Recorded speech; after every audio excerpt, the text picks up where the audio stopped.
ዓለም በከንቱ ወሬና በፖለቲካ ትንታኔ ስትናወጥ፣ እሷ ግን በዝምታ ጥበብን ስትቀስም ነበረች። ሌሎች በዛቢያቸው ላይ እንደ እንዝርት እየተሽከረከሩ ጊዜያቸውን ሲያባክኑ፣ እሷ ግን የትውልድን ዕጣ ፈንታ ለመቀየር በሥራ ተጠምዳ ከረመች። እኩል መሮጥ ያልቻሉ ወገኖች በማዕቀብ ናዳ ሊጥሏት፣ በተንኮል ወጥመድም ሊያስሯት ቢታገሉም፣ እሷ ግን ለጠላቶቿም ሆነ ለወዳጆቿ የምትሰጠው መልስ አንድና አንድ ብቻ ነበር። እርሱም አቀርቅሮ መስራት። ታሪክ ወደ ኋላ መለስ ብሎ ሲያስታውሳት የዛሬ 60 ዓመት ገደማ በምድሯ ላይ የጨከነ ረሃብ ሰፍኖ ነበር።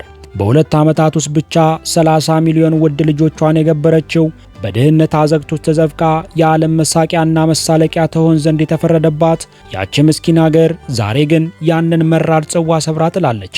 ያ የጭንቀት ዘመን አልፎ ዛሬ ድህነት ትዝታ፣ ረሃብ ደግሞ የታሪክ ድርሳን ሆኗል። በ60 ዓመታት የትጋት ጉዞ ውስጥ የዓለምን የኢኮኖሚ ልብ ትርታ በእጇ የጨበጠችው፣ ከረሃብ አዘቅት ተነስታ የስልጣኔን ሰማይ የነካችው የምድራችን አዲሷ ባለ ግርማ ሞገስ ልዑለ ኃያል አገር የቻይና ሕዝብ ሪፐብሊካዊ አስገራሚ ታምረኛ ጉዞ አብረን እንጓዛለን። ለቻናላችን አዲስ ከሆናችሁ ቪዲዮን ላይክ፣ ቻናሉን ደግሞ ሰብስክራይብ በማድረግ አብራችሁን ቆዩ።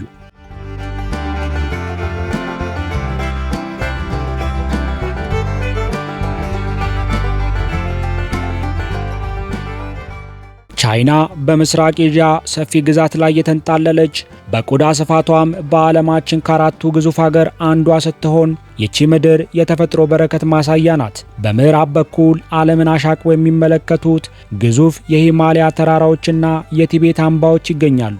በምስራቅ ደግሞ ለምለም ሜዳዎችና ረጅም የፓሲፊክ ውቅያኖሶች ዳርቻ አሏት። ስለ ቻይና ስናስብ መጀመሪያ ወደ አእምሯችን የሚመጣው የሰው ልጅ ማዕበል ነው። ቻይና ከ1.4 ቢሊዮን በላይ የሚሆን የሰው ኃይል በጉያ የያዘች ሲሆን ምንም እንኳን በቅርቡ በሕዝብ ብዛት በህንድ ብትበለጥም አሁንም በዓለማችን በሁለተኛ ደረጃ ላይ የምትገኝ የሰው ዘር መፍለቂያ ናት። ይህ ግዙፍ ሕዝብ ደግሞ ለሀገሪቱ ዝም ብሎ ቁጥር ብቻ ሳይሆን ለኢንዱስትሪዋ ማገዶ፣ ለተፈጥሮዋ ሞተር፣ ለስልጣኔዋ መሠረት የሆነ ታላቅ የሰው ሀብት ነው። ቻይና በዓለማችን ላይ ካሉ ብዙ አዋሳኝ ሀገር ካሏቸው ጥቂት ሀገራት አንዷ ስትሆን በጠቅላላው ከ14 ሀገራት ጋር ድንበር ትጋራለች። ይህ ስትራቴጂካዊ አቀማመጥ የዓለምን የንግድና የፖለቲካ ማዕከል አድርጓታል። ከሚያዋስናት ሀገራት መካከል በሰሜን ሩሲያ፣ ሞንጎሊያና ሰሜን ኮሪያ፣ በምዕራብ ካዛኪስታን፣ ክሪጊስታን፣ ታጃኪስታንና አፍጋኒስታን ሲሆኑ በደቡብና በደቡብ ምዕራብ ህንድ፣ ኔፓል፣ ቡታን፣ ፓኪስታን፣ ምንያማር፣ ላኦስና ቪየትናም ይገኙበታል። ቻይና ማለት ለዓለማችን የፍላጎት ምንጭ፣ ለምድራችን ድንቅ የኢንዱስትሪ ማዕድን ናት። ከእጃችን ካለው ዘመናዊ ስልክ ጀምሮ እስከ መኝታ ቤታችን መጋረጃ፣ ከምናሽከረክረው ግዙፍ መኪና እስከ ሕፃናት ተወዳጅ መጫወቻዎች ድረስ የቻይናን እጅ ያልነካው፣ ጥበቡ ያልደረሰበትና ስራው ያልገባበት ቁስ በቤታችን ውስጥ ማግኘት ከባድ ነው። ብዙዎች ሜድ ኢን ቻይና የሚለውን አርማ ሲመለከቱ ርካሽና ጥራት የጎደለው ምርት ብቻ ትዝ ይላቸዋል። ነገር ግን ይህ ትላንት የነበረና ዛሬ የተቀየረ የተሳሳተ ትርክት ነው። ቻይና ዛሬ የዓለምን ገበያ የምታጥለቀልቀው በብዛት ብቻ ሳይሆን ዓለምን በአግራሞት በሚያስደንቅ የጥራት ደረጃ ጭምር ነው። ለዚህ ትልቅ ማሳያ የሚሆነው ያ በዓለም ዙሪያ የቅንጦት የጥራትና የኩራት መለኪያ ተደርጎ የሚወሰደው አይፎን ነው። አሜሪካዊ አይፎን እንኳን ሙሉ በሙሉ የተረገዘው የተወለደውና የጎለመሰው በዚቹ በቻይና ምድር ነው። በካሊፎርኒያ ቢሮ ውስጥ ዲዛይኑ ቢቀለምም ያንን ዲዛይን ወደ አስደናቂ ቁስ የሚቀይሩት ግን የቻይና ፋብሪካዎችና የጥበብ እጆች ናቸው። በሺዎች የሚቆጠሩ የዓለም ታላላቅና ታዋቂ ብራንዶች ዛሬም ወደ ቻይና የሚጎርፉት ድሮ እንደሚባለው ርካሽ የሰው ኃይል ፍለጋ ብቻ አይደለም። ቻይናን የዓለም የኢንዱስትሪ ንግሥት ያደረጋት የዜጎቿ ተወዳዳሪ የሌለው ክህሎት፣ የቴክኖሎጂ ብስለትና አስደናቂ የሥራ ባህል ነው። የአፕሉ ቁንጮ መሪ ቲም ኩክ በአንድ ወቅት ስለ ቻይና የሰጠው ምስክርነት የሁሉንም ሰው ዓይን የሚከፍት ነበር። እንዲህ ብሎ ነበር: በአሜሪካ ውስጥ እኛ የምንፈልገው አይነት ልዩ ችሎታ ያላቸው ኢንጂነሮች ብንሰበስብ አንድ አነስተኛ አዳራሽ እንኳን አይሞሉ። በቻይና ግን ስቴዲየሞችን አትረፍርፈው የሚሞሉ የጥበብና የእውቀት ምንጭ ሆኑ በሚሊዮን የሚቆጠሩ ባለሙያዎችን እናገኛለን ሲል ቻይናን አሞካሽቷል። እንግዲህ ቻይና ለዓለም የምትሰጠው መልስ ይኸው ነው። በጥበብ መጀመር፣ በትጋት መስራትና በመጨረሻም የዓለምን የኢንዱስትሪ በትረ ስልጣን መጨበጥ። ዓለም በሳይንስ ልብ ወለድ ፊልሞች የምታያቸውን ድንቅ ተረቶች ቻይና በጎዳናዎቿ ላይ ዛሬውኑ እውን አድርጋቸዋለች። በሌላው ዓለም የወደፊት ጊዜ ዘ ፊውቸር ህልም ሲሆን ለቻይና ግን የዛሬ ስራ ውሏም ጭምር ነው። በእነዚያ ውብ የቻይና ከተሞች ጎዳና ላይ ቆመው ታክሲ ሲጠሩ የሰው እጅ ሳይነካው በቴክኖሎጂ ምትሃት የሚታዘዝ ሮቦ ታክሲ በአክብሮትና በዝምታ መጥቶ ከፊቶ ይቆማል። ሾፌር የለም። ነገር ግን መኪናው የእርሶን ትዕዛዝ በመቀበል በታላቅ ጥንቃቄና ቅልጥፍና ያሰቡበት ቦታ ያደርሶታል። ይህም ብቻ አይደለም። ወደ ሱፐርማርኬት ጎራ ሲሉ የረጅም ሰልፍ፣ የካሸሪው ጭቅጭቅና የሂሳብ መደመር ውዝግብ ታሪክ ሆኖ ያገኙታል። የሚፈልጉትን መርጠው በዲጂታል ንክኪ ሂሳቦን ከፍለው ልክ እንደ ንፋስ በሰላም ይወጣሉ። ቻይና በቴክኖሎጂ ብቻ ሳይሆን በጊዜ ቀድማን የምትጓዝ ሀገር ናት። ፍጥነት ለቻይናውያን ዝም ብሎ ጉዞ ሳይሆን የህይወት መመሪያቸው ነው። ሌላው ዓለም ፈጣን ብሎ የሚጠራውን ፍጥነት ቻይና መንቀራፈፍ ትለዋለች። የእሷ ባቡሮች በምድር ላይ የሚሳቡ ሳይሆኑ በሐዲድ ላይ የሚበሩ ይመስላሉ። በተለይ በሰዓት እስከ 1000 ኪሎ ሜትር የሚከንፉ እነዚህ ምትሃታዊ ባቡሮቿ በሰማይ ላይ የሚበሩ ግዙፍ አውሮፕላኖችን ሳይቀር በምድር ላይ የሚያስንቁ ናቸው። ከአንድ ከተማ ወደ ሌላ ከተማ ለመጓዝ ሰዓታት ሳይሆን ጥቂት ደቂቃዎች ብቻ በቂ ናቸው። ቻይና ጊዜን አሸንፋ የወደፊቱን ስልጣኔ በገዛ እጇ ጨብጣ ዓለምን በአግራሞት እያስከተለች ትገሰግሳለች።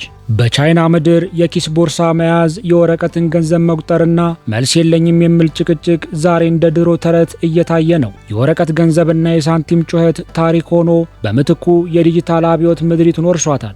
ለዚህ አስገራሚው ለውጥ ዋና ሞተር ደግሞ ዊቻት የተባለው ምትሃታዊ መተግበሪያ ነው። ዊቻት ለቻይናውያን ዝም ብሎ የሞባይል አፕሊኬሽን አይደለም። እርሱ የህይወት እስትንፋስ፣ የግል ባንክ፣ የንግድ ማዕከልና መላው ዓለምን የሚያገናኝ የዲጂታል ድልድይ ነው። ከጠዋት ሻይ እስከ ምሽት ግብይት፣ ከታክሲ ክፍያ እስከ ትላልቅ የንግድ ስምምነቶች ድረስ ሁሉንም ነገር የሚያከናውነው በዚህ በአንድ የዲጂታል ዓለም ውስጥ ነው። ነገር ግን ይህ የቴክኖሎጂ ስልጣኔ በባዶ ሜዳ ላይ የቆመ አይደለም። ቻይና በዘመናዊነት በስነ ምግባር መካከል ድንቅ የሆነ ሚዛን ሰርታለች። በሀገሪቱ ማዕዘናት ሁሉም የተተከሉ ከ700 ሚሊዮን በላይ ንቁ አይኖች ወይም ካሜራዎች የዜጎችን እያንዳንዱን እንቅስቃሴ በንቃት ይመለከታሉ።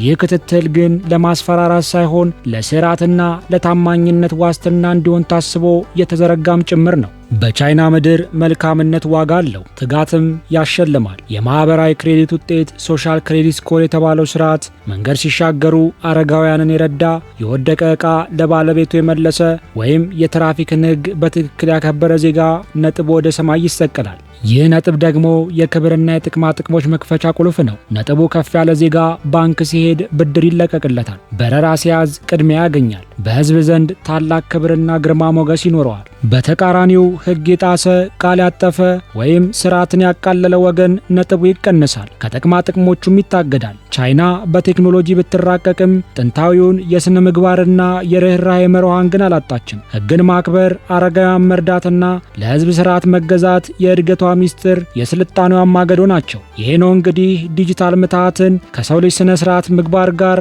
አዋህዶ መጓዝ ማለት። የቻይና ግርማ ሞገስ ሰማይ በሚስሙት ህንፃዎቿና በሚያንጸባርቁት ጎዳናዎቿ ብቻ የሚለካ አይደለም። የዚች ሀገር እውነተኛ የጥንካሬ ሚስጥር በማንም የማይበገረው የቤተሰብ አውታሯ ነው። በምዕራቡ ዓለም ግላዊነት እንደ ትልቅ ስልጣኔ ቢቆጠርም በቻይና ምድር ግን አንድነት የህይወት እስትንፋስ ነው። በቻይና ጎዳናዎች ውስጥ ፍቅርና መከባበር በውርስ ለትውልድ የሚቀባበሉት የከበረ ሀብት ነው። አያት፣ ወላጅና ልጅ በአንድ ማዕድ ዙሪያ ተሰብስበው በጣፋጭ የጥበብ ወግ የታጀበ ማዕዳቸውን ይቋደሳሉ። አረጋውያን የጥበብ ምንጭ ተደርገው ይከበራሉ። ሕፃናት ደግሞ የነገ ተስፋ ሆነው በታላቅ ግብረ ገብ ይታነጻሉ። ይህ ጥብቅ ትስስር ነው እንግዲህ ቻይናን በመከራ ጊዜ ያጸናት። ታሪክ ሲቀየር የህዝብ ቁጥር ፖሊሲዋም አብሮ ተቀይሯል። በአንድ ወቅት አንድ ልጅ ብቻ የሚል ጥብቅ ህግ የህዝብ ቁጥሯን የገደበችው ቻይና ዛሬ ግን በታላቅ የድጎማና የፍቅር ጥሪ ዜጎቿን ልጅ ውለዱልኝ እያለች ትለምናለች። መንግስት ለወላጆች ልዩ ማበረታቻና የገንዘብ ድጎማዎችን እያፈሰሰ ያንን በጓዶ ያለውን የቤተሰብ ሙቀት ይበልጥ ለማድመቅ እየተጋ ይገኛል። ቻይናን መጎብኘት ማለት የአንድን ሀገር ከተሞች ማየት ብቻ አይደለም። ይልቁንም በተለያዩ ዓለማትና ዘመናት ውስጥ የመመላለስ ያህል አስደናቂ ነው። እነዚህ ከተሞች የቻይና የስልጣኔ ደም ወሳጅ ቧንቧዎችና የህዝቧ የህልም ማሳያ ማማዎችም ናቸው።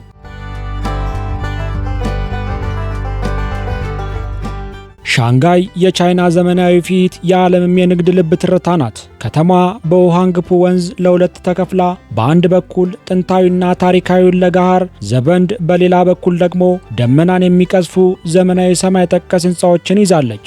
ምሽት ላይ ሻንጋይ ስትነቃ በሺዎች የሚቆጠሩ መብራቶች በወንዙ ላይ ሲያንጸባርቁ ከተማዋ የብርሃን ባህር ትመስላለች። ሻንጋይ የፋይናንስ ማማ ብቻ አይደለችም። የምዕራቡና የምስራቁ የዓለም ስልጣኔ በፍቅር የተሳሳሙባት የቅንጦትና የውበት መፍለቂያ የሆነች ድንቅ ከተማ ናት።